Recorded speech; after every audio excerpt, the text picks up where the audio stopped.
She is reserved, intelligent, and always runs when her heart gets involved. He seems shy at first, but he has a sharp wit and the kind of stubbornness that can drive any woman crazy. When they meet, the chemistry is instant, but with pride, misunderstandings, and far too much tension for two sensible adults, falling in love will be the easy part. The splash came without warning. 1 second, Brooke Whitmore was standing near the edge of the pool, holding a glass of iced tea, and laughing at something her best friend Jess had said about the spa attendant. The next second, a man in a Hawaiian shirt rushed past her, his elbow catching her shoulder hard enough to send her stumbling backward. Her sandals slipped on the wet tile, the glass flew out of her hand, and then the water swallowed her whole. She went under fast. Her back hit first, and the shock of it stole the air from her lungs before she could think to hold her breath. Chlorine flooded her nose, burned behind her eyes. She kicked, but her feet found nothing. She didn't know how to swim. She had never learned, had always stayed in the shallow end, had always been careful. None of that mattered now. Her arms slapped the surface in wild, useless strokes. Her head broke through for half a second, long enough to choke on air and water at the same time, before she went under again. The sounds of the club became muffled, distant, like someone had pressed a pillow over the world. Colin Bennett had been reading. He was stretched out on a lounge chair directly across the pool, a paperback balanced on his chest, his sunglasses pushed up into dark hair that was still damp from his own swim an hour earlier. His mother's birthday was tomorrow, and the whole family had arrived at the club that morning. His older brother already 3 beers deep, his younger sister taking selfies by the fountain, his parents holding hands near the garden like teenagers. He had escaped to the pool for quiet. Then he saw her go in. He didn't think. The book hit the ground, his sunglasses flew off, and he was in the water before the splash from her fall had settled. 3 strokes, maybe 4. His hand found her arm, then her waist, and he pulled her up with the kind of strength that comes from panic, dressed as instinct. He got one arm behind her back, the other under her knees, and lifted her against his chest while his feet found the bottom of the pool. If this story is touching your heart, show your support. Leave a like, subscribe to the channel, and share it with your friends. Every action helps us keep bringing you new stories full of emotion. She coughed. Hard, ugly coughs that shook her whole body. He patted her back with gentle taps, his palm careful between her shoulder blades, waiting for the water to clear from her throat. Her fingers gripped his shoulder like she was still falling. "You're okay," he said. His voice was steady, his heartbeat was not. "I've got you. You're okay." She nodded, still coughing, her eyes squeezed shut. Chlorine stung her skin and her chest burned from the water she'd swallowed. Then she opened her eyes. And he opened his, and both of them looked down at the same time. The fall had yanked her bikini top sideways, not completely off, but enough, more than enough. Brooke's face went from pale to scarlet in the space of a heartbeat. Her mouth opened, but no sound came out, just a strangled noise somewhere between a gasp and a groan. Colin shut his eyes, immediately, tightly. He turned his head so far to the right that his chin nearly touched his own shoulder. His jaw clenched. His arms stayed exactly where they were, one behind her back, one under her knees, rigid, disciplined, as if he had been carved from stone and placed in this pool specifically to not look. "Oh my God," she whispered. Her hands scrambled to fix the fabric, fingers shaking, pulling and adjusting while the water lapped against their bodies. The heat on her cheek spread down her neck, across her chest. She wanted to disappear. She wanted the pool to be deeper, deep enough to hide in. He didn't move, didn't peek, didn't even breathe loudly. "Okay," she said, her voice thin and cracked. You can open them now." He opened one eye first, then the other, slowly, like a man defusing a bomb. "Are you all right?" he asked. His voice had dropped lower and there was something careful in it, something that sounded almost protective. "Yes, thank you. Really, thank you so much. I'm so sorry, Thank you." "Don't apologize." Anyone would have jumped in. But he was looking at her in a way that had nothing to do with the rescue.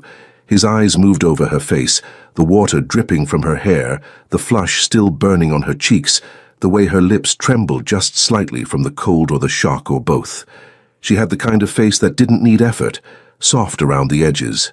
Real. He carried her to the side of the pool, gently, the way someone carries something they're afraid to break. He set her down on the edge, her legs dangling in the water, and pulled himself out in one motion. Then he offered his hand. She took it. His palm was warm despite the water, and wide enough to make her hand feel small inside it. She stood. He stood. And neither one of them let go. The club noise, the music, the splashing children, the clinking glasses, all of it faded into a hum that barely registered. She looked up at him. He was tall, taller than she'd realized when he was holding her. His shoulders were broad and still dripping, and there was a small scar near his left eyebrow that made his face interesting rather than perfect. He looked down at her. Water clung to her eyelashes. She blinked it away, and something about that small, unconscious gesture made his stomach tighten. Say something, he thought. Anything. Now. Can I have your number? The words came out before he could filter them, and for a second he looked almost surprised at himself. She stared at him. Then a smile broke through, small, shy like sunlight through a crack in a door. Yes, she said, you can. They exchanged numbers with wet fingers on wet screens, making typos and correcting them with quiet laughs. He told her his name. She told him hers.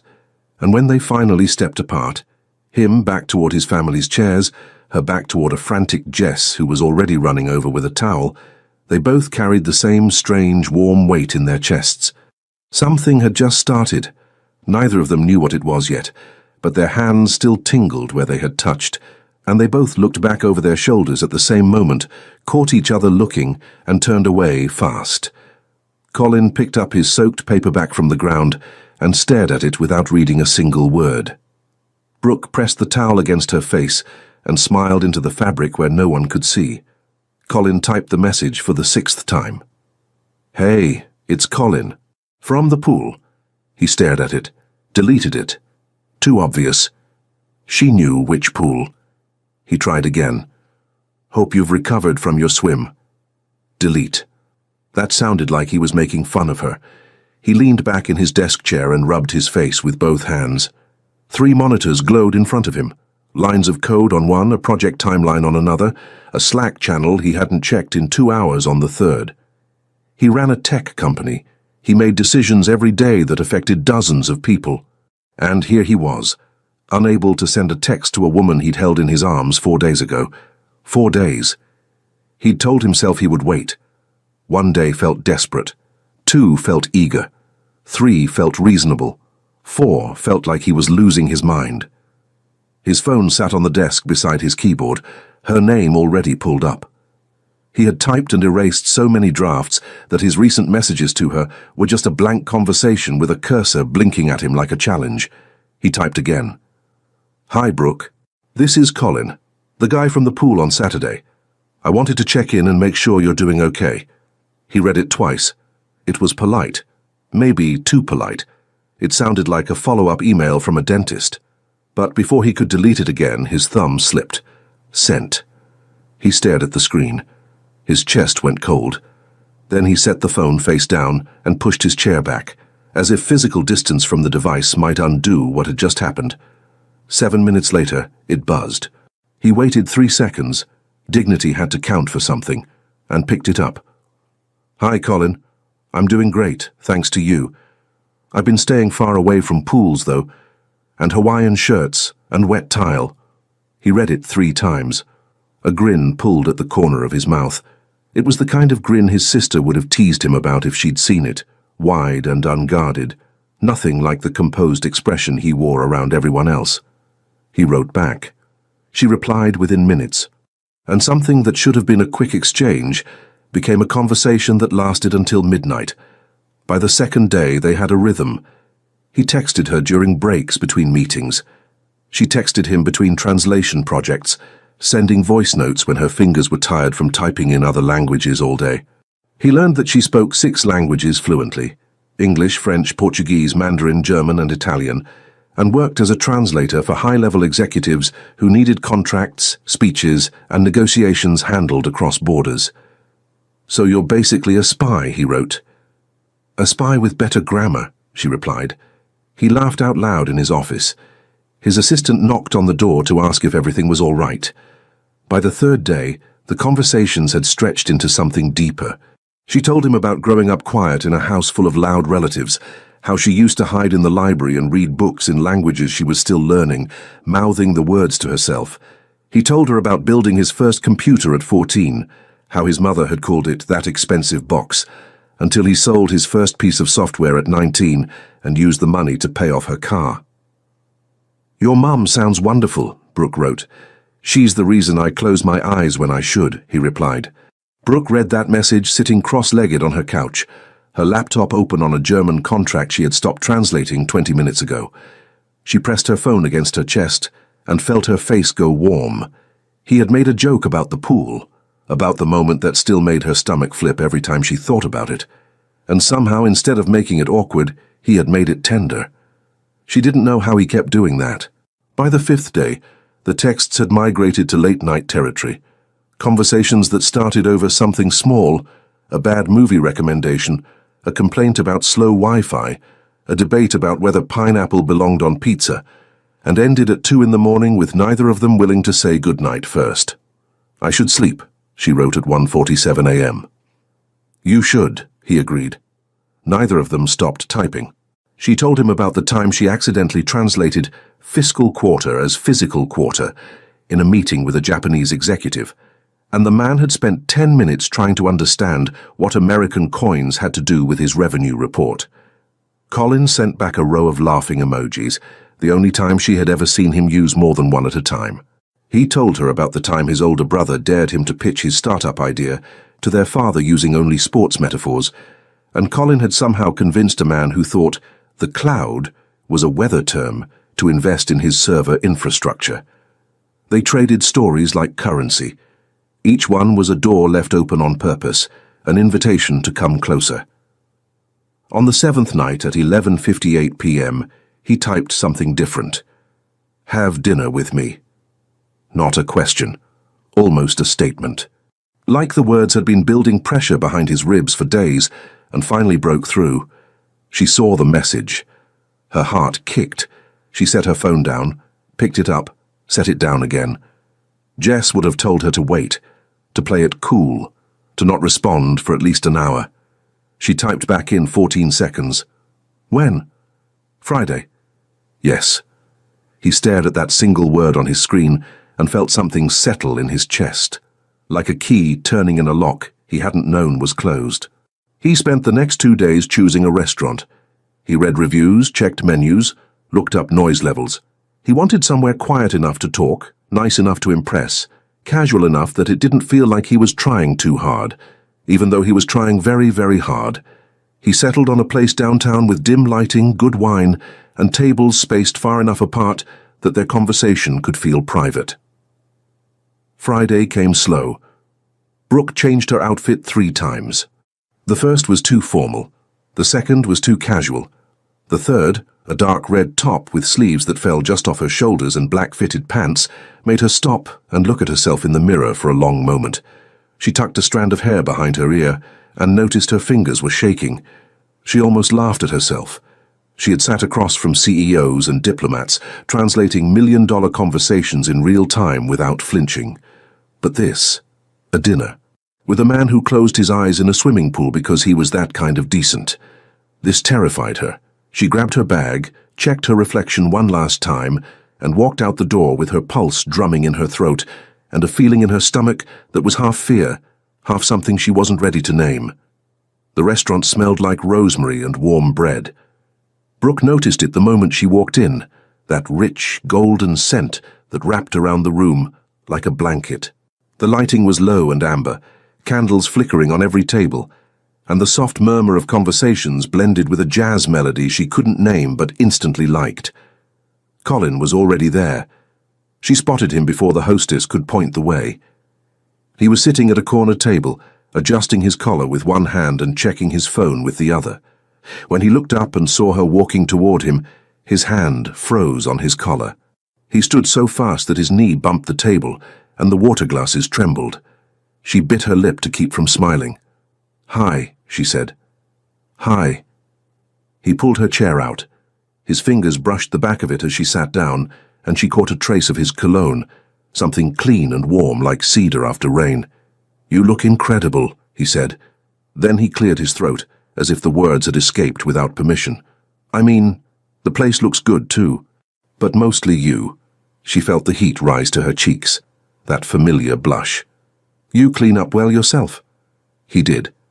The sleeves of his dark shirt were rolled to his forearms, and she noticed for the first time how his hands looked when they weren't pulling her out of water. Long fingers, a silver watch catching the candlelight, the kind of quiet elegance that came from someone who didn't try.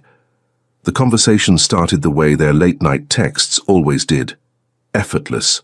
He told her about a software bug that had cost his team an entire Tuesday. She told him about a client who insisted on having his love letters translated into 4 languages because he was dating women in different countries simultaneously. "That's not romantic," Colin said. "That's project management." She laughed, a real, full laugh that made the couple at the next table glance over and smile. Colin watched her laugh the way someone watches a fire they've been trying to start finally catch. Something lit behind his eyes. They ordered wine, they ordered food they barely touched because the conversation kept pulling them forward. She discovered he talked with his hands when he was excited about something, drawing invisible diagrams in the air when he explained his work. He discovered that she tilted her head slightly to the left when she was listening carefully, as if she were translating his words into something only she could understand. An hour passed like 10 minutes, and then the air changed. A voice cut through the restaurant. Loud, sharp, wrong. Brooke's spine went rigid before she even turned around. She knew that voice. It lived in her phone as 47 unread messages she refused to open. "Brooke." Tyler Marsh was standing 3 tables away, a glass of bourbon in his hand and disbelief on his face. He was already moving toward them before she could breathe. It had been a mistake, a week-long mistake, 2 months ago. She had said yes to a date out of loneliness, said yes to a second out of guilt, and by the time she realized there was nothing there, Tyler had already decided they were something. She ended it clearly. He refused to hear it. Messages kept coming, long, pleading, then angry, then pleading again. She had stopped responding weeks ago, but here he was, walking toward her table with the confidence of someone who believed he still had a claim. "So this is why you stopped answering me?" Tyler's voice was loud enough to turn heads. He gestured at Colin with his glass. "You left me for this guy?" "Tyler, we dated for a week. I didn't leave you for anyone. A week that meant something." He stepped closer. The bourbon sloshed in his glass. "And now I find you here, all dressed up for some—" "That's enough." Colin's voice was low, not loud, not aggressive, just firm, like a door closing shut. He had risen from his chair without rushing, and now he stood between Tyler and the table, with his hands at his sides and his shoulders squared. There was nothing of the shy, awkward man who bumped his knee 5 minutes ago. His eyes were steady and flat, and something in them made Tyler take half a step back. "She asked you to leave," Colin said.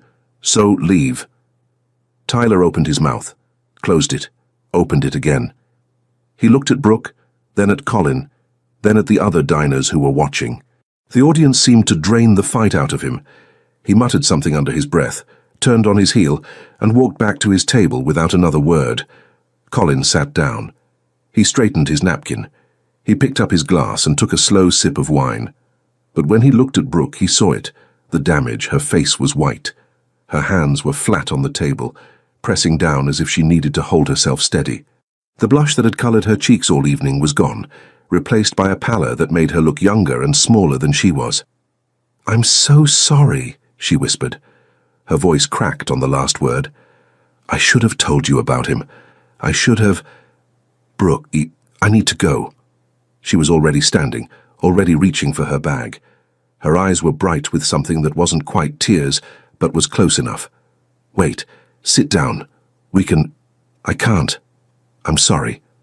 She left. Not slowly, not dramatically. She simply turned and walked through the restaurant with her chin held high and her hands trembling at her sides, and by the time Colin reached the sidewalk, her cab was already pulling away from the curb. He stood there. The night air was warm and thick with the smell of exhaust and distant rain. His reservation was still open, their food was still on the table, the candle was still burning. He went back inside, paid the bill for a dinner neither of them had finished, and drove home with the passenger seat empty and a silence in the car that felt heavier than it should have. His phone sat on the console between the seats. He wanted to call her. He wanted to ask why she had run instead of staying, why she hadn't given him 10 seconds to say it didn't matter. But his jaw was tight, and his pride was louder than his want. He texted her at midnight. 4 words. "Are you okay, Brooke?" Her reply came fast. 2 words. "I'm fine." He stared at the screen. His thumbs hovered. There were 100 things he wanted to type. That the ex meant nothing. That the night had been perfect until it wasn't. That he didn't care about some guy with a bourbon and an attitude. He locked the phone instead. He needed a few days. 3 days passed, then 4, then 5. Brooke checked her phone more times than she would ever admit. Between translations, during meals, in the middle of the night when she woke up and reached for the screen before her eyes were fully open. Nothing. No message. No missed call. Just the last 2 words she had sent. "I'm fine." Sitting at the bottom of their conversation like a door she had closed on herself. On day 3, she convinced herself he was busy. On day 4, she wrote him a message, deleted it, and set the phone face down on her desk. On day 5, she told herself she didn't care. By day 6, the worry had curdled into something sharper. He wasn't busy. He was choosing not to talk to her. That thought settled into her chest like a stone. She had spent 6 days replaying the restaurant scene, Tyler's loud voice, the stares from other tables, the way Colin had stood up for her with that cold, quiet authority. And then she had ruined it. She had run. Left him sitting alone with 2 uneaten plates and a humiliation he hadn't caused. Of course he was angry. Of course he needed distance. But knowing that didn't make the silence hurt less. Jess found her on the couch on day 7, wrapped in a blanket with her laptop open to a translation she hadn't touched in 2 hours. A half-empty mug of cold tea sat on the coffee table next to her phone, which was face up for the first time in days.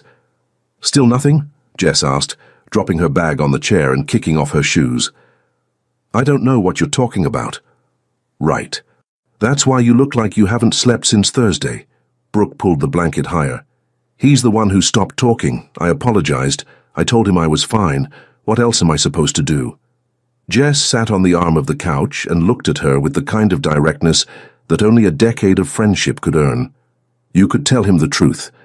That you freaked out because you liked him too much, and the embarrassment hit you like a truck. That leaving the restaurant had nothing to do with him, and everything to do with your pride. You do, and he probably knows. But you walked out without giving him a chance to say it was okay, and that stings. Even for a good guy." Brooke said nothing. She stared at the mug of cold tea and felt the truth of Jess's words land somewhere deep, in the place she'd been avoiding all week. On the 8th day, his name finally appeared on her screen. "I'm sorry I went quiet. Can we talk?" She read it 17 times. Her heart hammered. Her fingers hovered over the keyboard, ready to type yes, ready to say she was sorry too, ready to explain everything she should have explained that night. But then the other feeling rose, the one that had been growing for 7 days in the dark, fed by silence and unanswered questions and too many hours alone with her own thoughts. If he could disappear for a week without a word, then maybe she wasn't worth the effort of a simple text. Maybe she had been sitting here hurting while he had simply moved on with his life. She locked the phone, set it face down. 2 could play that game. He waited a day, sent another message, then another. She read each one and felt the pull to respond, like a physical ache in her fingers. But her pride had hardened into a wall, and every hour that passed made it taller. By the end of the 2nd week, the silence between them was a living thing, thick, stubborn, and fed equally by both sides. Colin felt it too. He sat in his office on a Tuesday afternoon, staring at his phone with the same expression he wore when a critical system went down, and he couldn't find the broken line of code. He had done this. He had taken too long. He knew that. But the frustration of that night, the scene, the humiliation, the way she had left without looking back, had been louder than his common sense. By the time he was ready to reach out, she had already built her own wall. His younger sister Emma called him that evening. She had an instinct for these things, a radar for when her brother was pretending to be fine. "You sound weird," she said, 2 minutes into the call. "I'm eating pasta." "You sound weird and sad." "It's bad pasta." "Colin," he sighed, leaned back against the kitchen counter. "There's this woman. I knew it. Mom owes me $20. He almost smiled. Almost. He told her the short version, the pool, the texts, the dinner, the ex, the silence. Emma listened without interrupting, which was unusual enough to be unsettling. "So let me get this straight," she said when he finished. "You liked her enough to jump into a pool fully clothed, stare at your phone for 4 days before texting, and plan a dinner like it was a product launch. But one bad night and you ghosted her for a week?" "I didn't ghost her. I needed space." "Same thing to the person on the other end." The words hit him in the sternum. He knew she was right. He knew it the way he always knew Emma was right, immediately and reluctantly. But Brooke wasn't answering. And he had never been the kind of man who chased someone who didn't want to be reached. Except that wasn't true. Not with her. He thought about the way she had looked at him by the pool, dripping wet and breathless, with that small, shy smile breaking through her embarrassment. He thought about her laugh at the restaurant, the way it filled the space between them like something warm and alive. He thought about the 2 a.m. texts, the stories she told, the way she typed haha when something was funny but sent a voice note, breathless, giggling, when something truly made her laugh. He missed her. The admission sat heavy in his chest, like a word he hadn't yet learned to say out loud. Friday night came and his friends dragged him to a nightclub downtown. He went because staying home meant staring at his phone, and he was tired of staring at his phone. He didn't expect to see her there. But the moment he walked in, past the bass that shook the floor, past the neon lights that made every face glow blue and red, he saw her. She was at a table near the back with Jess and 2 other women, a drink in her hand, and her hair loose around her shoulders. His feet stopped. She looked up at the same moment as if the crowd between them was made of glass, and she could feel him through it. Their eyes met across the room, and both of them looked away. Baz thumped through the walls of the club like a second pulse. Brooke hadn't wanted to come. Jess had practically dragged her off the couch, taken the remote out of her hand, and told her she had exactly 40 minutes to shower, get dressed, and stop looking like someone who'd been dumped by the entire male population of the eastern seaboard. The words stung, because they were close to true. Now she stood near the edge of the dance floor with a drink she wasn't really tasting, wearing a black dress that Jess had picked out, her hair down, her lipstick fresh, her chest tight with the effort of pretending to have fun. She saw him before he saw her. Colin was at the bar, leaning against the counter, one elbow propped up, a glass of something dark in his hand. He wore a simple black shirt with the sleeves rolled to his forearms, and he was laughing at something one of his friends had said. The laugh faded when his eyes swept the room. They landed on her. She looked away, fast, deliberate, the kind of looking away that says more than any stare. He didn't look away. Jess noticed the shift in Brooke's posture, the sudden stiffness, the way her fingers tightened around her glass. She followed Brooke's gaze and spotted Colin across the room. "Well," Jess said, "the universe has a sick sense of humor. We're leaving. We just got here. I don't care. You're staying. Drink your drink. Dance. Ignore him." Brooke tried. She really tried. She kept her back to the bar and focused on the music, on Jess's voice, on the colorful lights sweeping across the ceiling. But she could feel him watching. It was like heat on the back of her neck. Constant, heavy, impossible to shake. Colin set his glass on the bar and didn't pick it up again. His friend nudged him, asked what he was looking at. He didn't answer. She was moving to the edge of the dance floor, swaying just slightly, her hips catching the rhythm in a way that seemed unconscious. The black dress moved with her. His throat went dry. He tried to approach, walked across the floor with his hands in his pockets, his jaw set, his rehearsed words dissolving with every step. When he reached her, she turned before he could speak. "We don't have anything to talk about." The words hit like a closed door. She moved past him and into the crowd, disappearing among the bodies and the lights and the noise. Jess gave him a look that was half sympathy, half warning, and followed after her. Colin went back to the bar. ordered another drink, leaned against the counter, and watched. He watched her dance with her friends, her arms lifting, her head tilting back, the lights painting streaks of blue and gold across her collarbones. He watched the way she laughed at something Jess said, her whole face opening up for a second before closing again, as if she'd remembered she wasn't supposed to be happy tonight. He watched, and he burned. 5 songs, maybe 6. Each one a slow, deliberate erosion of every wall he'd built in the past 2 weeks.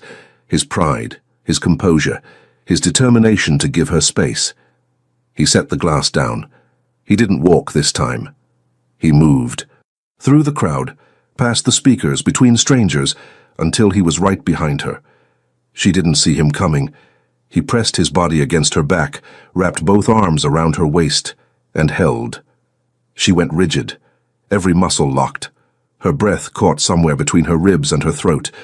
Then she felt his hands, wide, warm, steady on her hips. She knew those hands. She had felt them in a swimming pool, careful and firm, holding her like she was worth protecting. She turned her head just enough to see his face over her shoulder. Colin. She didn't push him away. They moved together. Slowly at first, out of rhythm with the fast music around them, locked in something private that had nothing to do with the song. His chest was warm against her back, and she could feel his heartbeat, fast, faster than the bass, pounding through the thin fabric between them. He leaned down, brushed her hair aside with his nose, pressed his lips to her bare shoulder, softly. Just once. Then again higher where the shoulder became her neck. Each kiss was small and slow and deliberate, like punctuation in a sentence he'd been composing for weeks. Her skin rose in goosebumps. She closed her eyes. He trailed up her neck, his breath warm against the spot just below her ear. And then his lips were there, right at her ear, and his voice came low and rough, barely louder than a breath. "I missed you." She stopped breathing. He turned her face toward his, gently, with one hand on her jaw, his thumb brushing the edge of her cheekbone. Her eyes opened and met his, and in the half-second before what came next, the whole club shrank to the space between their mouths. He kissed her, not gently, not carefully, not the way a shy man kisses a woman for the first time.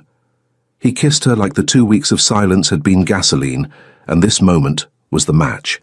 His mouth was warm and firm and tasted like whiskey, and when she gasped against his lips, he pulled her closer, his hand pressing into the small of her back, erasing the last inch of distance between them. She melted. There was no other word. Her body softened against his, her fingers gripping the front of his shirt, and she kissed him back with everything she'd spent 2 weeks pretending she didn't feel. The world around them kept spinning, the bass kept thumping, people kept dancing. Neither of them noticed. "You hate olives, but you ordered a martini. That makes no sense. The olive is decorative. I don't eat it." "Then why is it in the drink?" "Ambiance." Brooke laughed, a real laugh, unguarded, her chin dropping toward her chest and her shoulders shaking. They were sitting at the bar now, side by side on tall stools, their knees almost touching. The tension that had filled the dance floor was still there, warm and humming under every word, but it had softened into something easier, something that felt like relief. They talked about nothing important, movies they'd watched that week, a sandwich shop Colin had discovered near his office, a client who had asked Brooke to translate a love letter into Japanese and then sent it to the wrong woman. The conversation was light on purpose, both of them steering around the heavy thing, the ex-boyfriend, the silence, the 2 weeks of stubbornness that had almost cost them this. "Tomorrow," he said, reading her face. "We'll talk about the serious stuff tomorrow," she nodded. "Tomorrow." He excused himself to the restroom. She watched him go, the way he moved through the crowd, his shoulders cutting a quiet path, people stepping aside without being asked. She pressed her fingertips to her own lips. They were still tingling. A minute passed. She reached for her bag to check her phone and realized she'd left it on the counter near the restrooms. She slid off the stool and walked down the narrow corridor. She saw them before they saw her. A woman, tall, dark-haired, unsteady on her heels, had both hands on Colin's chest and was leaning up toward his face. Her mouth was inches from his. He had his hands on her wrists, pushing her back, His face turned sharply to the side. His jaw was clenched so tight Brooke could see the muscle jumping from 10 feet away. But Brooke's eyes didn't register the pushing away. They registered the closeness. The woman's hands on him, the angle that looked from where she stood like a kiss interrupted. Her stomach dropped through the floor. She turned and walked. Fast. Through the crowd, past the bar, past Jess who called her name, through the front door and into the cold night air. Her heels clicked on the sidewalk. Her vision blurred. She was not going to cry. She was not going to cry in front of this club on this sidewalk in this city. "Brooke," his voice behind her, close. She didn't turn around. "Brooke, stop. That wasn't what you think." "I don't want to hear it." She was drunk. I've never seen that woman in my life. She grabbed me and I was pushing her away when you... I saw what I saw. She stepped off the curb and raised her hand for a taxi. Tears burned at the edges of her eyes, hot and furious, and she blinked them back with everything she had. Colin stood behind her. He looked at her raised hand, at the trembling in her shoulders, at the stubborn set of her jaw. He thought about the restaurant, about how she had run then too, about how he had let her go and spent 2 weeks regretting it. Not this time. He stepped forward, bent down and scooped her over his shoulder. "What are you? Put me down." "No." "Colin, I swear to God." "Swear all you want." She squirmed. She hit his back with her open palms. She called him 3 names that would have made her mother faint. He carried her across the parking lot without breaking stride, his arm locked around her legs, steady as a man carrying groceries. He reached his car, opened the passenger door and set her inside with surprising gentleness for someone who had just been called every name she could think of. Then he closed the door, walked around to the driver's side, got in, and locked both doors. Silence. She sat with her arms crossed, her chest heaving, glaring at the dashboard. "That woman was drunk," he said. His voice was calm now, tired. "She came out of nowhere, grabbed my shirt and tried to kiss me. I had my hands on her wrists, pushing her off when you walked in. That's it. That is the entire story." She didn't look at him. "I have never seen her before. I don't know her name. I don't want to know her name." Still nothing. He turned to face her. "You saw me pulling away. You know that's what you saw. But you chose to believe the worst, because it's easier than trusting me." Her jaw tightened. A tear escaped. She wiped it fast, angry at herself for letting it fall. He watched her for a long moment. Then the corner of his mouth lifted, just barely, just enough to change the entire shape of his face. "You were jealous," he said. "I was not. You were furious, because you thought another woman was kissing me, and it destroyed you." His voice had dropped, softer now, warmer. "That's the best thing I've heard all month." She looked at him. Finally. Her eyes were red, her mascara slightly smudged, and her expression was caught somewhere between wanting to hit him and wanting to never leave this car. He leaned across the console and kissed her. It started slow, almost teasing, his lips brushing hers like a question. She resisted for exactly half a second. Then her hand found the back of his neck and she pulled him closer, and the kiss turned desperate. Weeks of silence and hurt and wanting poured into the space between their mouths. He pulled her onto his lap. She came willingly, her knees settling on either side of him, her fingers in his hair. His hands moved to her waist, then lower, then up along the fabric of her dress, slow and deliberate, like he was memorizing every curve through the cloth. She whispered his name against his mouth. He answered by pulling her closer. They made love for the first time in the front seat of his car, with the windows fogging, and the parking lot lights painting orange streaks through the glass. It was clumsy and urgent, and nothing like she had imagined, and everything she had needed. His hands careful even when his breathing wasn't, her forehead pressed against his, both of them trembling. Afterward, he drove them to his apartment. They barely made it through the front door before he was kissing her again, slower this time, his hands unhurrying buttons and zippers with a patience that made her dizzy. They stepped into the shower together. Hot water ran over their skin and washed the night away. The club, the jealousy, the misunderstanding, all of it dissolving down the drain. He pressed her back against the tile wall. The water streamed between them. She looked up at him, and saw something in his eyes that had nothing to do with desire and everything to do with the kind of love that hasn't been spoken yet, but already fills every room. This time was slow, intentional. Every touch lingered, every breath was shared. She felt things she had never felt before, a depth and intensity that left her floating, her fingers gripping his shoulders, her head tilted back against the cool tile while the hot water ran over both of them.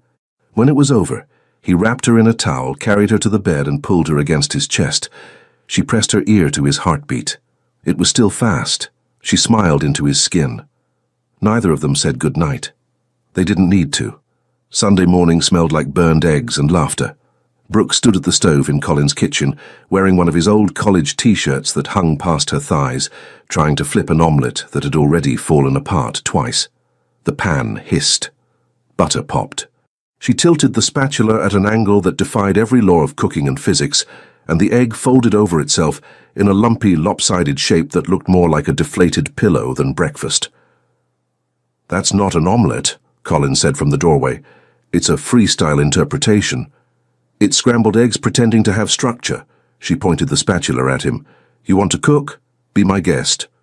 He crossed the kitchen, took the spatula from her hand, and kissed her forehead in one fluid motion.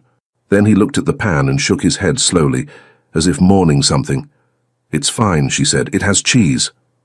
"Cheese doesn't fix everything, Brooke. Cheese fixes most things." He laughed. The sound filled the kitchen, warm and loose and unguarded, the kind of laugh she had spent weeks earning the right to hear. She leaned her hip against the counter and watched him salvage what was left in the pan, his bare feet on the tile, his hair still messy from sleep. A bruise-colored shadow sat under his jaw, where she'd accidentally elbowed him in the middle of the night, because she slept like a starfish, and he hadn't learned to account for it yet. 2 weeks. 14 days since the night in his car and the shower, and the morning that followed, when they'd woken up tangled together and neither one of them had pretended to reach for their phone. 14 days of something that felt less like the beginning of a relationship and more like the middle of a life. They had fallen into a rhythm that surprised them both. She translated documents at his kitchen table while he coded in the next room, and sometimes she'd hear him talking to himself, low, frustrated muttering about servers and protocols that she didn't understand but found strangely comforting. He started building playlists for her. Not romantic ones, not obvious ones. Strange mixes of jazz and old soul and indie bands she'd never heard of, curated with the same precision he applied to his software. She listened to them while she worked, and every new song felt like a sentence in a conversation he was having with her without words. They cooked together most nights. He was better at it than she was, but he never said so. He just quietly moved things off the burner before they caught fire, and handed her tasks that were harder to ruin, stirring, seasoning, opening the wine. They watched movies with their legs tangled on the couch, arguing about endings. He thought most movies ended too neatly. She thought that was exactly the point. He liked thrillers. She liked anything where a dog survived. Once they watched a French film she translated in real time, whispering the dialogue into his ear, and he spent more time watching her mouth move than reading the subtitles. They walked without destinations, through parks, down side streets, past bakeries that pulled them inside by smell alone. He held her hand in public like it was the most natural thing he'd ever done, his thumb tracing absent circles on her knuckle while they walked. And every night he pulled her close in the dark, and she fit against him like a key in a lock she hadn't known was there. She didn't want to leave. But on a Wednesday morning, her phone rang with a job she couldn't turn down. A 3-day trip to translate for a German executive closing a deal in Chicago. She packed a small bag, while Colin sat on the edge of the bed, watching her fold blouses with military precision. 3 days, she said, zipping the bag shut. I can count. She looked at him. His face was neutral, but his hand was gripping the edge of the mattress hard enough to whiten his knuckles. I'll be back Friday night, she said softly. I know. She kissed him at the door. He held her face with both hands and kissed her longer than necessary, like he was stocking up. She smiled against his lips. It's 3 days, not 3 years. Same thing. She laughed, pulled away, and left. He stood in the doorway until the elevator closed behind her and the hallway went quiet. 3 days crawled. He worked late. She called between meetings. The apartment felt too big without her shoes by the door and her coffee mug in the sink and the faint smell of her shampoo on the pillow. Friday came. Brooke landed an hour early. She didn't call. She wanted to see his face when she showed up unannounced, that half-second of surprise before the grin broke through. She took a cab straight to his building, rode the elevator with her bag over her shoulder, and her heart beating fast for a stupid, wonderful reason. She knocked. The door opened. A woman stood in the doorway, dark hair, wet, dripping onto the shoulders of a bathrobe. His bathrobe. She had warm brown eyes and a friendly smile, and she looked at Brooke the way you look at a delivery person, pleasant, expectant, mildly curious. "Hi, can I help you?" "He's in the shower, but I can grab him or you can leave a message." The floor shifted beneath Brooke's feet. She heard the words. She processed them one by one, like translating a language she had never studied. Shower, his bathrobe, wet hair, a woman in his apartment, smiling like she belonged there. "No," Brooke said. Her voice sounded far away. "No message." She turned around. The elevator doors closed before the woman could say another word. Brooke pressed the lobby button and stared at her own reflection in the metal doors. Her chin trembled once. She clenched her jaw and stopped it. By the time the cab pulled away from the curb, the tears had won. She didn't answer his call that night, or the next morning, or the one after that. She read every text, 12 in the first 24 hours, and responded to none of them. She turned off her phone, turned it back on, read his messages again, and turned it off once more. She didn't know who that woman was. She didn't want to know, because knowing meant hoping, and hoping meant trusting, and trusting meant giving him the power to break her heart a second time. So she chose silence, and silence, as she was learning, was the loneliest kind of armor. Colin showed up at her door twice. The first time was Saturday morning. He knocked for 4 minutes straight, called her name through the wood, and finally pressed his forehead against the door and stood there, breathing, his hand flat on the surface like he could feel her on the other side. She was sitting on the floor 3 feet away, her back against the wall, her knees pulled up, listening to the sound of his voice through the door and biting the inside of her cheek until it bled. The second time was Sunday night. He rang the bell, waited, rang again. Left a paper bag outside her door with takeout from the sandwich shop she liked, the one near his office, the one she'd told him about during their first week of texting. She found it an hour later when she checked the peephole. She brought the bag inside, sat at the kitchen table and ate every bite while crying so hard she could barely taste it. Monday brought nothing. No knocks, no calls, no texts. The silence from his side felt different than hers. Hers was a wall. His felt like a wound. Jess called that afternoon. "Get dressed, we're going out tonight." "No." "That wasn't a question. I'm picking you up at 8.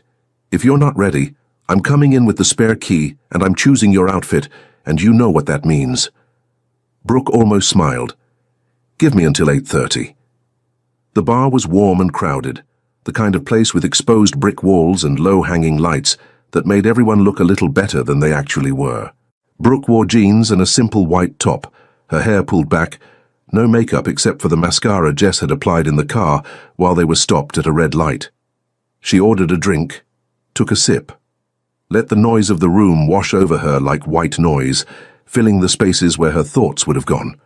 She was starting to relax.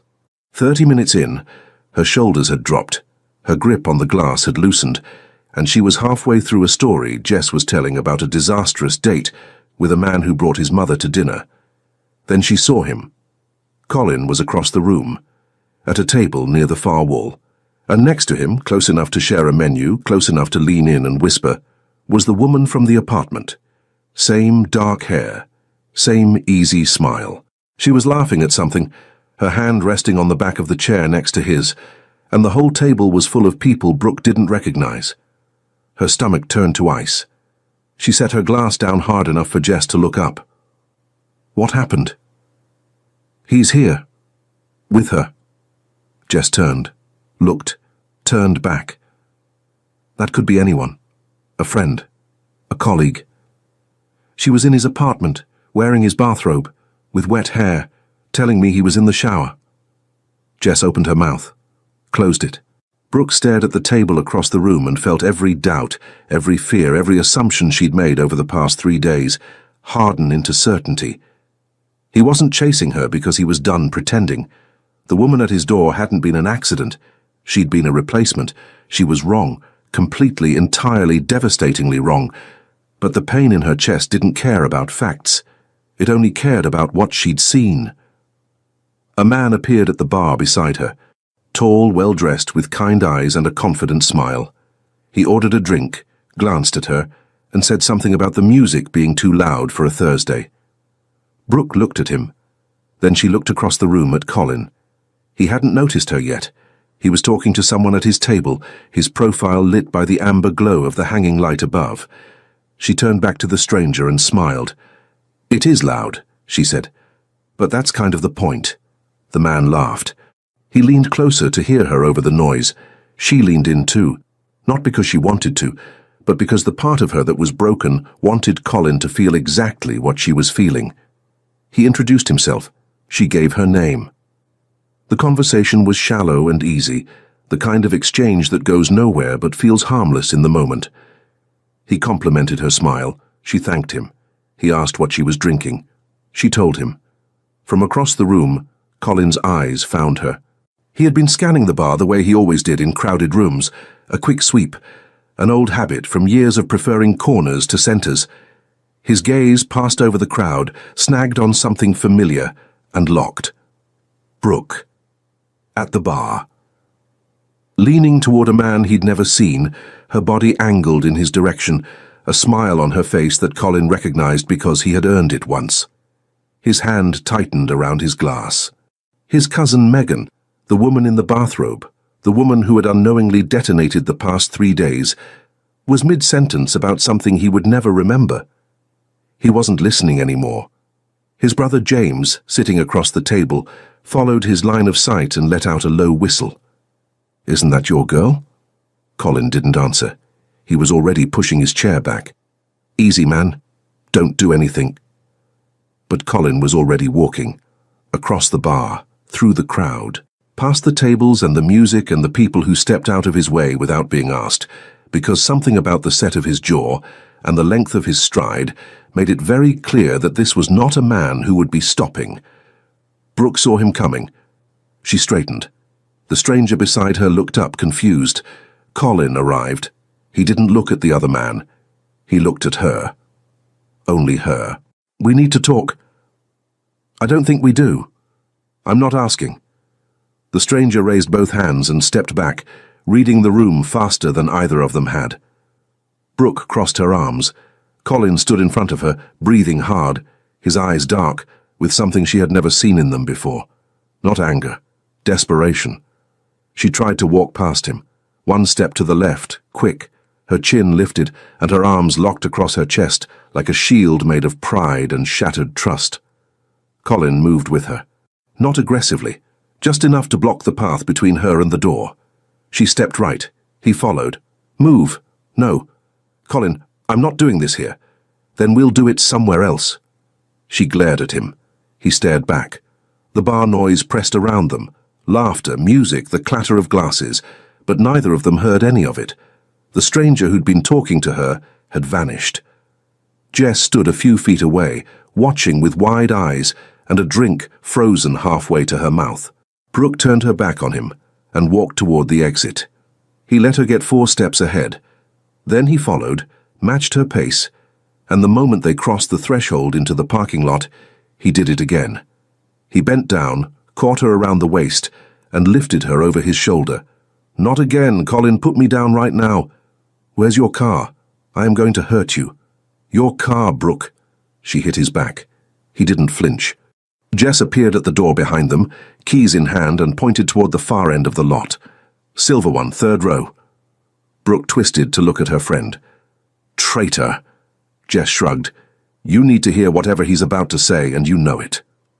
Colin carried her across the lot with the same steady, unbothered stride as the first time, except this time his grip was tighter, and his jaw was harder, and the anger in his chest was louder than it had been outside the club. Not anger at her. Anger at the distance, at the 3 days of silence, at the image of her leaning toward another man with a smile that was supposed to be his. He reached the car. Jess beeped it unlocked from behind. He set Brooke down, opened the passenger door, pointed inside. She stood on the asphalt, breathing hard, her hair falling loose from where it had been pulled back. "Get in the car." "Or what?" "Or I'll put you in. Your choice." She got in.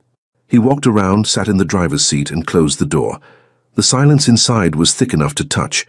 He gripped the steering wheel, stared forward, then he turned to face her, and when he spoke, his voice cracked open. "That woman is my cousin." Brooke blinked. "Her name is Megan. She's my cousin. She came from out of state last week with 3 other cousins to visit. They were all staying at my apartment because I have the space, and because that's what family does." He paused. His chest rose and fell. "The day you showed up, they had all just come up from the building pool. Every one of them was taking a shower. Megan answered the door because she happened to be the one in the living room when you knocked. That bathrobe she was wearing, it was hers. She brought it in her suitcase. She told me a woman came by and left without a word, and I knew. It was you." Brooke stared at him. Her lips parted, but nothing came out. "I called you 9 times that night. I texted you 12 messages in 2 days. I came to your apartment twice. I left you food outside your door because I didn't know if you were eating." His voice roughened. "And you didn't answer. Not once." She pressed her back against the seat. Her fingers trembled in her lap. "And tonight, I walk into a bar and see you smiling at some guy like the last 3 weeks of our lives meant nothing." "Like I meant nothing? That's not— I know what it looked like and I know why you did it. You wanted me to feel what you felt. Congratulations. It worked." The words hung between them, raw, bruised, honest. Brooke's eyes filled. She pressed her lips together hard, trying to hold it, but the weight of everything, the bathrobe, the door, the silence, the 3 days she'd spent torturing herself with a story that wasn't true, came crashing down at once. "I thought you replaced me," she whispered. "I stood at that door and she was there, and all I could think was that I wasn't enough, that 2 weeks wasn't enough." His face changed. The anger didn't leave, but something softer moved beneath it. He watched her cry, not the furious tears from the club, but quiet ones, the kind that fall when someone is too tired to hold them. "She's at the bar right now," he said, quieter. "That table you saw? My brother, my cousins, 2 of their friends. That's who I was with." She closed her eyes. Her hands covered her face. "I'm so sorry." He didn't move. Not yet. He sat with his hands on the wheel and let the truth settle into the space between them. He let her feel it, the weight of every wrong conclusion, every ignored call, every wall she'd built with nothing but fear and silence. Then he reached across and pulled her hands away from her face, gently, 1 finger at a time. "Look at me," he said. She did. Her eyes were red. Her cheeks were wet. Her mascara had given up entirely. He held her gaze steady, the way he'd held her in that pool months ago, like she was something worth pulling out of the water. "We're not done," he said. "Not even close."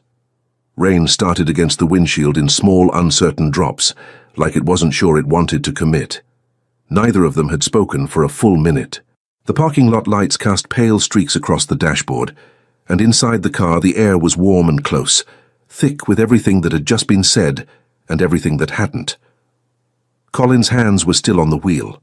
Brooke's were in her lap, knotted together, her fingers twisting around each other the way they did when she was trying to hold herself in one piece.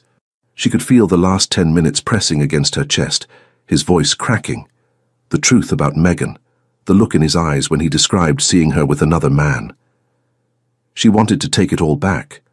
The silence, the assumptions. The 3 days she'd spent building a case against him, using nothing but her own fear as evidence. He turned to face her. His expression had shifted. The rawness was still there, but the anger had drained out of it, leaving something heavier. Something that looked a lot like a man who had reached the end of his patience and was choosing, deliberately, to stay. "I need you to hear this," he said. She nodded. Barely. "I'm not Tyler. I'm not whatever version of me you invented in your head this week. I don't cheat, I don't lie, I don't bring a woman into my life for 2 weeks and then replace her the minute she gets on a plane." He held her gaze without blinking. "But I can't keep proving that if you won't let me." "I know." "Do you?" "Because this is the 3rd time you've run from me. The restaurant, the club, my apartment. Every time something scares you, you disappear. And I'm left standing in a room trying to figure out what I did wrong when the answer is nothing." The words hit her like cold water. Not cruel, just true. "I'm not asking you to be perfect," he continued. "I'm asking you to stay in the room. When it's confusing, when it looks bad, when your head starts telling you the worst story it can come up with. Stay. Ask me. Yell at me if you have to. But don't run." She swallowed hard. A tear slipped down her cheek and she didn't bother wiping it. "Can you do that?" "Yes," she whispered. "One more thing." She waited. He reached across the console and took her hand. His thumb pressed into her palm, firm and warm. "Be my girlfriend, not the way we've been, half in, half out, waiting for the next disaster. Officially. Completely. So the next time someone answers my door in a bathrobe, you walk in instead of walking away." A sound escaped her, half laugh, half sob. She pressed her free hand to her mouth and shook her head, not in refusal but in disbelief that this man, this stubborn, steady, impossibly patient man, was still choosing her after everything she'd put him through. "Yes," she said. "Yes, I'm sorry. For all of it." He unbuckled his seatbelt. "Come here." She leaned across the console and he met her halfway, his hand sliding behind her neck, his forehead pressing against hers. They stayed like that for a moment, foreheads touching, breath mingling, the rain tapping against the roof of the car like quiet applause. Then he kissed her, slowly. Not like the club, not like the first time. This kiss was something else entirely. It was an agreement, a promise made with mouths instead of words. His lips moved against hers with a tenderness that made her chest ache, and when she sighed against him, he pulled her closer, one hand cupping her jaw, his thumb tracing the line of tears on her cheek. She climbed across to him. He adjusted the seat back. She settled into his lap, her hands on his shoulders, and looked down at him in the dim light. His eyes were dark and soft, and the rain on the windshield cast moving shadows across his face. "Hi," she said quietly. "Hi." She kissed him this time, deeper. Her fingers moved into his hair. His hands found her waist, her hips, the curve of her lower back, pulling her closer with a slow, deliberate pressure that made her breath catch. She could feel his heartbeat against her chest, fast and hard, and the knowledge that she did this to him, that beneath the composure and the control she undid him, made something inside her break open. He drove them to his apartment. The building was quiet. The cousins had left that morning, and the place still smelled faintly of coffee and someone else's perfume. Megan's, she realized now, with a pang of guilt so sharp it stole her breath for a second. Colin noticed her hesitate in the doorway. He took her hand and pulled her inside. "She's gone, they all are, it's just us." She looked around the apartment, his laptop on the desk, the couch where they'd watched movies, the kitchen where she'd ruined countless omelets. Everything was the same, and everything was different, because now she was standing in it as his girlfriend, and the word felt warm inside her chest like a second heartbeat. He turned off the lights, led her to the bedroom, and in the dark, he loved her like a man who had almost lost something precious and was determined to hold it carefully this time. He worshipped her. Slowly. Every kiss placed with intention. Every touch unhurried. His hands moving across her skin like he was learning her all over again. She arched beneath him and felt the weight of him, solid, steady, real, and for the first time in days, the noise in her head went silent. She felt adored. She felt claimed. She felt safe. Afterward, she lay with her head on his chest, listening to his heartbeat slow. His fingers traced lazy patterns on her bare shoulder. The rain had stopped, and the city outside was quiet. "Don't disappear on me again," he murmured into her hair. She pressed her lips to his skin. "I won't." He tightened his arm around her and believed it. His mother opened the door before they even reached the porch. "You're late," she said, already looking past Colin to the woman beside him. Her eyes swept over Brooke in one quick, thorough pass, the kind of inspection only a mother can perform in under 2 seconds. And then she smiled. Wide, warm. The same smile Colin had, Brooke realized, only softer around the edges. "And you must be Brooke."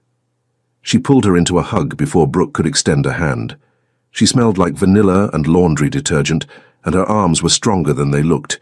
"He's told us almost nothing about you, which means he's completely gone." "Mom," Colin said. "Hush, come inside, both of you." The house was exactly what Brooke had imagined, and nothing like it at the same time. It was warm. Not just the temperature, but the feel of it. Photos lined every wall, not arranged artfully, but crammed into frames that didn't match, overlapping on shelves, tucked into the edges of mirrors.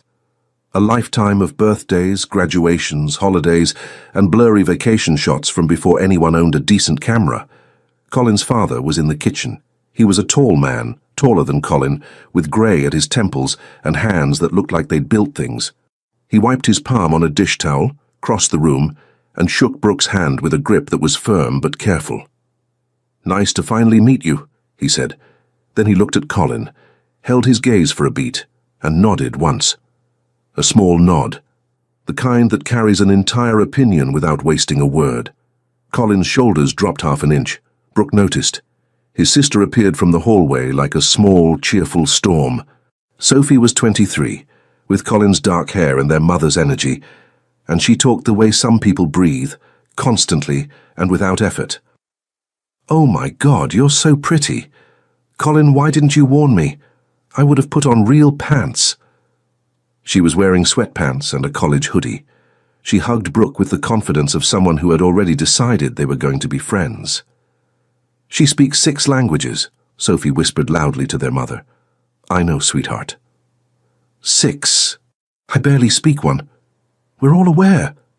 Dinner was loud, not chaotic, just full.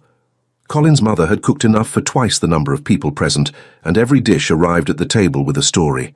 The roast was his father's grandmother's recipe. The potatoes were from a cooking show his mother had watched wrong and accidentally improved. The salad existed because someone had to pretend they were healthy. James, Colin's older brother, arrived 20 minutes late with a bottle of wine and no apology. He was broader than Colin, louder, with the kind of smile that suggested he was always one sentence away from saying something inappropriate. He sat across from Brooke, studied her for a moment, then looked at Colin. "So this is the one who made you mope around for 2 weeks like a kicked dog." "James," their mother warned, "I'm complimenting her. Anyone who can make this guy lose sleep has my respect." Brooke laughed. She couldn't help it. James grinned, pleased with himself, and poured the wine. The evening unfolded in layers. Colin's father asked about her work, genuinely curious, not performing interest, and listened while she explained the precision of translating legal contracts across languages. His mother refilled her plate twice without asking. Sophie claimed the seat next to her after dinner and spent 40 minutes asking about every country she'd worked in, every language she dreamed in, whether Colin snored. "He doesn't snore," Brooke said. "He used to. Maybe you fixed him." Brooke glanced across the room where Colin stood with his brother, both of them leaning against the kitchen counter. James said something she couldn't hear, and Colin shoved his shoulder. James shoved back. Their mother yelled at them from the living room without looking up from her coffee. This is a family, Brooke thought, a real one, messy and loud and warm. Colin caught her looking. He tilted his head, a silent question. She smiled. He smiled back. That slow, private smile she was beginning to understand was reserved entirely for her. The following weekend, she brought him to meet Jess and her other friends at a brunch place downtown. The table was already buzzing when they arrived, and the moment Colin sat down, 4 women turned to him with the coordinated intensity of a panel of judges. Jess spoke first. "So you're real." "Last time I checked." "She talks about you constantly. We needed to verify you weren't imaginary." "What did she say about me?"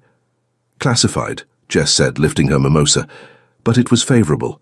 He glanced at Brooke. Her face was pink. She suddenly found the menu very interesting.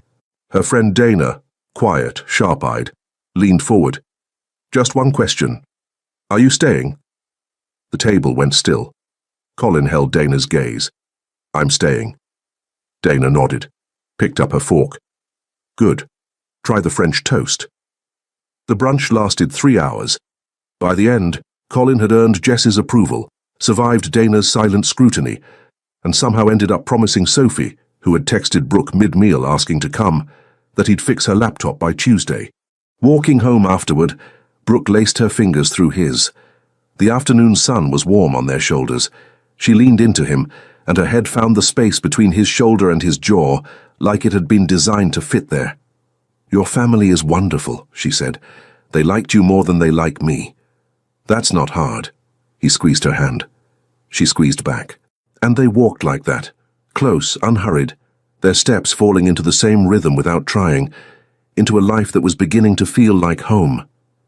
He taught her to swim on a Tuesday. Not at the club. Neither of them was ready for that yet. He took her to the community pool 3 blocks from his apartment, the kind of place with faded lane markers and a lifeguard who looked like he'd rather be anywhere else. Brooke stood at the edge in a one-piece swimsuit, her arms crossed, staring at the water like it owed her an apology. "I'm not getting in." "You're getting in." "The last time I was in a pool, I nearly drowned and flashed a stranger." "I wasn't a stranger. I was your future boyfriend." He was already in the water, waist-deep, holding both hands out to her. "And I've seen worse." She narrowed her eyes. "Worse than what?" "Than your swimming, which doesn't exist." "Hence the lesson." She kicked water at him. He didn't flinch. She sat on the edge, lowered her legs in slowly, and then, with the expression of someone walking into battle, slid into the pool. He caught her immediately, one arm around her waist. "See? You're fine." "I'm clinging to you like a barnacle. This is not fine." "Barnacles are survivors. Great comparison." She tried to hit his shoulder and lost her balance. He steadied her, laughing, and spent the next hour teaching her to float, to kick, to move her arms in something that vaguely resembled a stroke. She swallowed water twice, panicked once, and by the end of the hour, she could cross half the width of the pool without his hand under her stomach. When she made it to the other side on her own, she turned around with the biggest smile he had ever seen. Water dripped from her hair. Her eyes were red from chlorine, and she looked at him like she had just conquered something far bigger than a swimming pool. He stood at the other end, chest deep, watching her. "That's the face," he thought. "That's the one I want to see for the rest of my life." He didn't say it. Not yet. He tucked the thought away like a coin into a pocket, something small and valuable he'd count later when she wasn't looking. The months that followed built a life neither of them had planned, but both of them needed. He picked her up for lunch every day. She'd come downstairs with her laptop bag over one shoulder and a crease between her eyebrows from whichever contract had been giving her trouble, and the crease would disappear the moment she saw his car. He noticed that. Every time. She translated documents while listening to his playlists.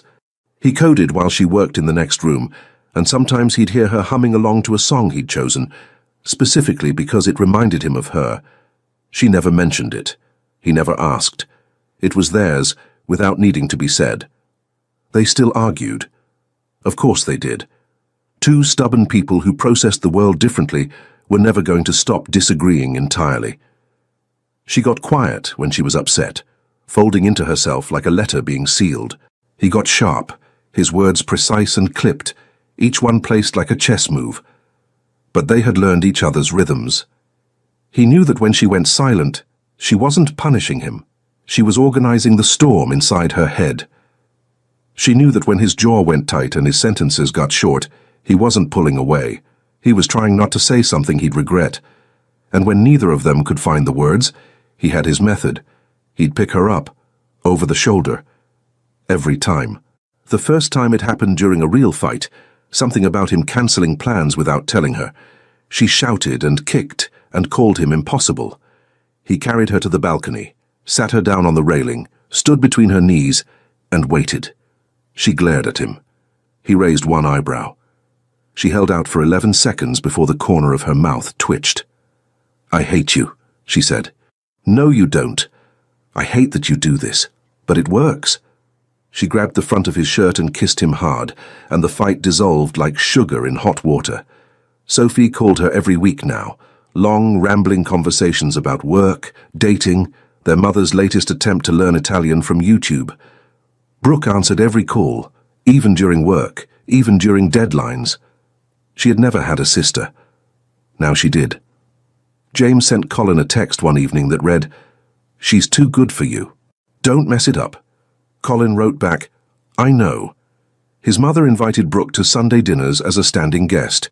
His father built a small shelf in the hallway for her shoes because she always left them by the door and he kept tripping on them. Nobody asked him to build it, he just did. On a Thursday night in late October, Brooke fell asleep on Colin's couch while translating a French contract. He found her with the laptop still open, her cheek pressed against a throw pillow, one sock on and one off. He closed the laptop, covered her with a blanket, and sat on the floor beside her. He watched her breathe. And he knew. Not the dramatic kind of knowing. No thunderbolt, no grand revelation. Just a quiet certainty that settled into his bones like warmth from a fire. This was the woman. This was the life. Everything before her had been a rough draft, and he hadn't even known he was still writing. He pulled out his phone and searched for something he'd been thinking about for weeks. A small velvet box, the right size, the right stone, the right moment. He already knew exactly where it would happen. The box had been in his jacket pocket for 11 days. He checked it constantly, in the car, at his desk, in the bathroom mirror before meetings. A quick tap of his hand against the fabric, feeling the small square shape press back like a second heartbeat. Sophie knew. She had helped him pick it out during a 2-hour video call where she rejected 14 options before approving the 15th with a squeal loud enough to make him pull the phone away from his ear. James knew too, because James knew everything. He'd found out not through confession but through observation, watching Colin check his pocket for the 3rd time at a family dinner and leaning over to whisper, "Whatever's in there, ask her before you wear a hole through the jacket." His parents didn't know. He wanted their faces to be real when they heard. The plan was simple. No crowd, no skywriter, no string quartet hiding behind a hedge, just the two of them, in the place where it all started. He called the club on a Wednesday and reserved a late afternoon window by the main pool. He told them it was a private event. They didn't ask questions. He tipped the front desk more than necessary and asked them to make sure the area was empty. On Friday, he picked Brooke up after work.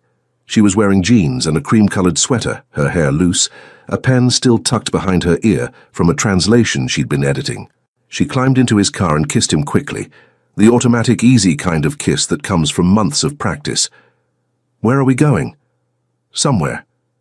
"That's not an answer." "It's the only one you're getting." She narrowed her eyes but smiled. She had learned, slowly and imperfectly, to let him surprise her, to sit with not knowing and trust that wherever he was taking her would be worth the wait. They drove for 20 minutes. When the club entrance appeared through the windshield, she went still. "Colin." "Yeah." "Why are we here?" He parked, turned off the engine, looked at her with an expression she couldn't quite read, calm on the surface, but something enormous moving underneath. "Walk with me," he said. They entered through the front gate. The late afternoon light poured gold across the grounds, turning the gardens amber and the stone pathways warm underfoot. The air smelled like cut grass and chlorine, faint, carried on a breeze from the pool area. Brooke breathed it in and felt something tighten in her chest. Memory, the water closing over her, the panic, and then his arms. He took her hand and led her along the path, past the spa entrance, past the lounge chairs until they were standing at the edge of the same pool. The water was still, glass smooth. The light hit the surface and scattered into blue and white fragments that danced across the tile. There was no one else around, just the two of them, the water and the quiet hum of a late afternoon settling into evening. Brooke looked at the pool, then at him. "This is where you pulled me out," she said softly. "This is where I found you." The words landed differently than she expected, not dramatic, not rehearsed, just true, in the way only simple words can be. He turned to face her. His hand was still holding hers, and she could feel a faint tremor in his fingers, the first time she had ever felt him shake. Then he closed his eyes, tight, deliberately, the same way he had done that day in the water, when her bikini had slipped, and he'd turned his head and shut his eyes with a discipline that made her laugh and fall for him in the same breath. She recognized it instantly. Her free hand flew to her mouth. Her eyes filled before her brain caught up. He reached into his jacket with his free hand and pulled out the box, held it in front of him. eyes still closed, and then, slowly, like a man savoring the last second before everything changes, he opened them. He opened the box at the same time. The ring caught the fading sunlight and threw a tiny spark across the space between them.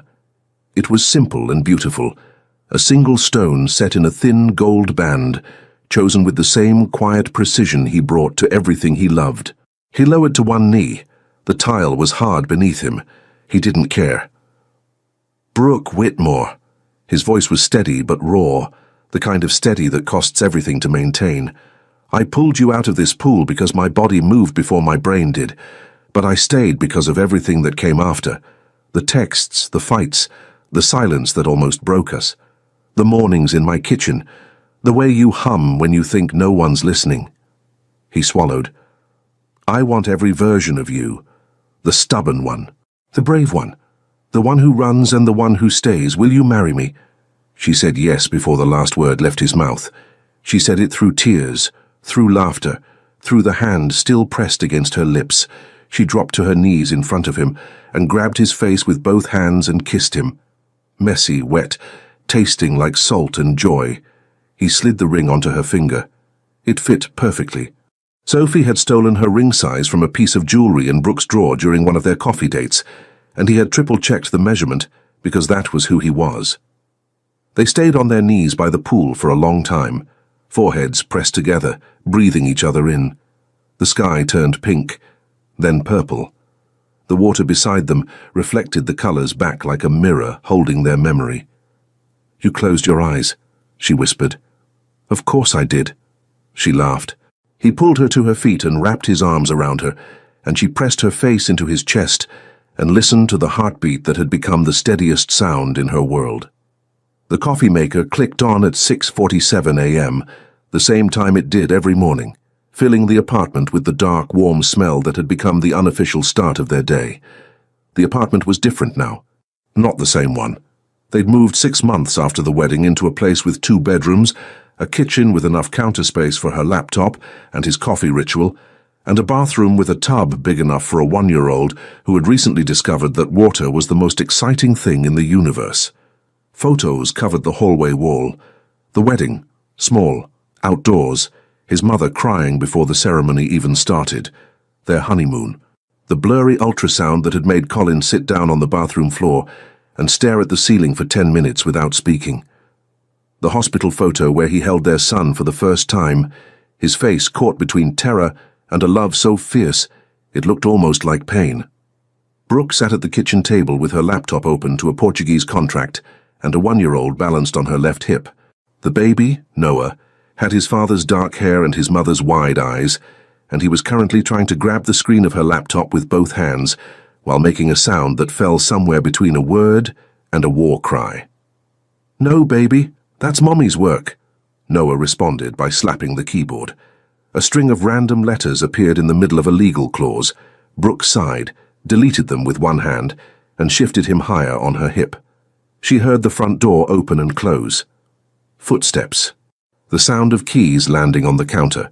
Always the same spot, always slightly too hard. A habit she had stopped trying to correct. Colin appeared in the kitchen doorway. He'd been out for a run. His hair was damp, his shirt clung to his chest, and he was breathing with the satisfied heaviness of someone who had just outpaced something. He leaned against the frame and looked at her. The laptop, the baby, the coffee mug balanced dangerously close to Noah's kicking feet. Her hair was in a messy knot on top of her head, and she was wearing one of his old t-shirts again, the grey one with the faded logo that she had claimed so long ago it might as well have been a treaty. She looked up. "Your son tried to rewrite a legal contract. Smart kid. The original probably needed editing." He crossed the kitchen and lifted Noah off her hip with one smooth motion, settling the baby against his own side like a football. Noah grabbed a fistful of his father's shirt and immediately tried to put it in his mouth. "How was the run?" "Good. Oh, you should know. Your son tried to dive into the bathtub again this morning." Brooke's eyes went wide. "What?" I turned around for 2 seconds to grab his towel. When I looked back, he was halfway over the edge, kicking like a frog. "Colin!" "Relax." I caught him. "He's fine. He actually had decent form." He's won. And already a better swimmer than you were when I met you. She stared at him. Her mouth opened, then closed, then opened again. To be fair, he continued, adjusting Noah on his hip with a grin he wasn't even trying to hide. I did teach you eventually. Took a while, but you got there. He's just faster. I cannot believe you're comparing me to a 1-year-old. I'm comparing your swimming. There's a difference. She grabbed the dish towel from the counter and threw it at his face. He ducked, barely, and the towel sailed past his head and landed on the floor behind him.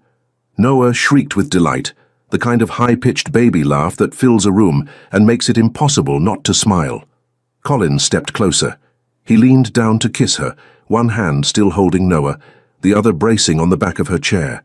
She tilted her face up, and just before their lips met, small, warm fingers grabbed a fistful of Colin's hair and pulled.